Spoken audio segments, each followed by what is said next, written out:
حقیقت و روزانه روزن محلی نخوش بو اما وکی پارتی و وکی ملت ما و جامعه مره ما سر مرا در باز دبه زبان روزادا خدیجه رازی محمد امین عباس یکیش اندام سرکرداتی پارتی ما پارتی دموکراتیک کردستان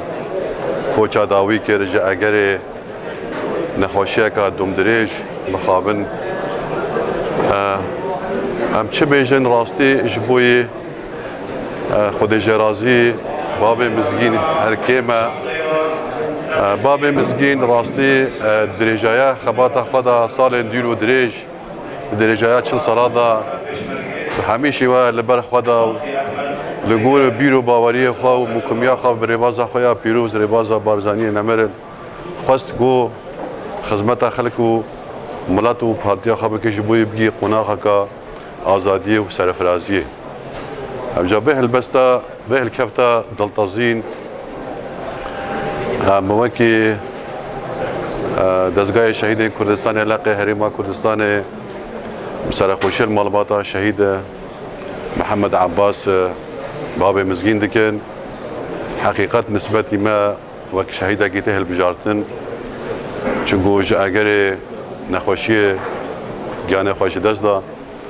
هر واسه هم سرخوشی المعلومات آوید کن سرخوشی لخواد دکن کسو کاری بی همیاد دکن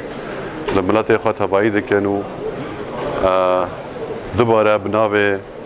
دزگاه ما دزگاه شهید کردستان سوریه لقی حریم کردستان ام سرخوشی همی کسو کار خدیجه رازی محمد عباس باب مزگین دکن هر واسام دبیشن امه لپی بیرو باوری و بمینن لپی شوپاوی بمینن